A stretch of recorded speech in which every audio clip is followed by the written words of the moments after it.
Pernah nggak kalian merasa jengkel dan sangat marah sampai pengen membanting apapun yang ada di sekitar kalian? Habis itu setelah rasa marah hilang, tiba-tiba perasaan kalian berubah jadi rasa menyesal. Atau di lain waktu nggak tahu kenapa tiba-tiba perasaan kalian merasa sedih sampai kalian tuh merasa nggak berarti sama sekali. Sampai nggak nyadar kalau air mata mengalir. Nah, paling tidak dalam hidup kita tuh pasti pernah mengalami kekacauan emosi. Bahkan ada yang sudah sampai pada tahap di mana kita nggak bisa lagi mengontrol. Bahayanya tuh kalau emosi seperti marah, sedih, cemas, dan emosi negatif lainnya ternyata tanpa sadar menguasai kita. Itu bahaya banget. Pernah nggak kalian bertanya, kenapa semua ini bisa terjadi? Ada nggak cara untuk mengontrol emosi negatif menjadi positif?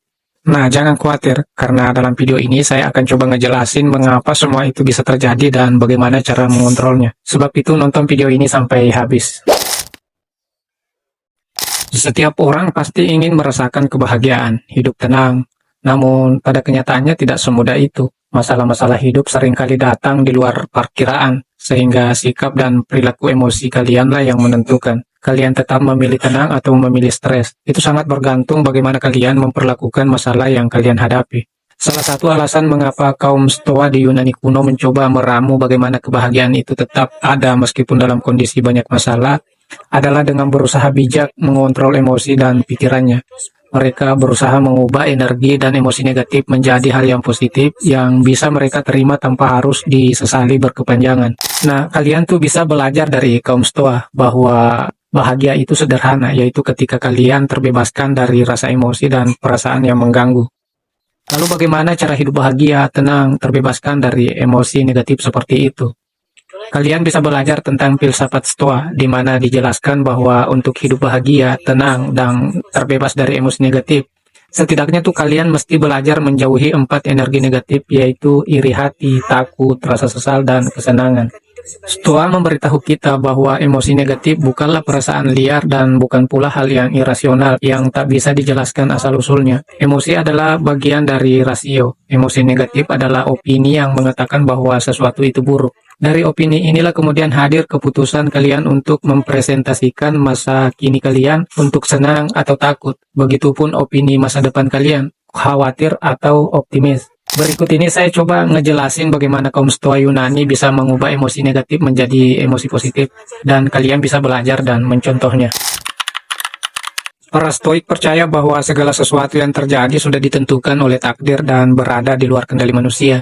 Dengan penerimaan realitas ini, mereka mengajarkan untuk tidak mengeluh atau menentang keadaan, melainkan menerima apa yang terjadi dengan bijak dan tenang.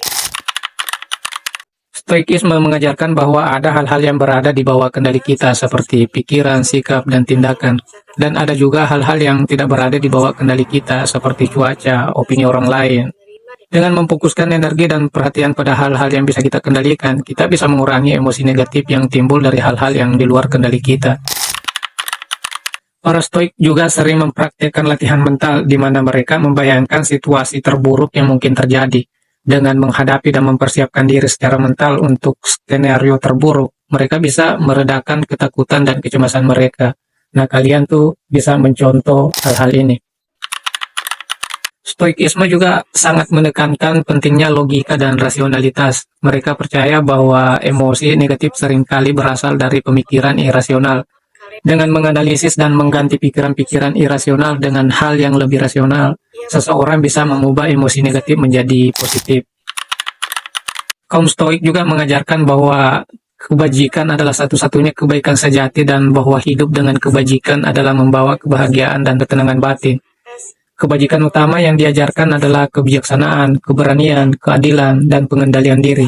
Dengan menjalankan kebajikan-kebajikan ini, kalian bisa mengatasi emosi negatif dan mencapai kehidupan yang lebih positif.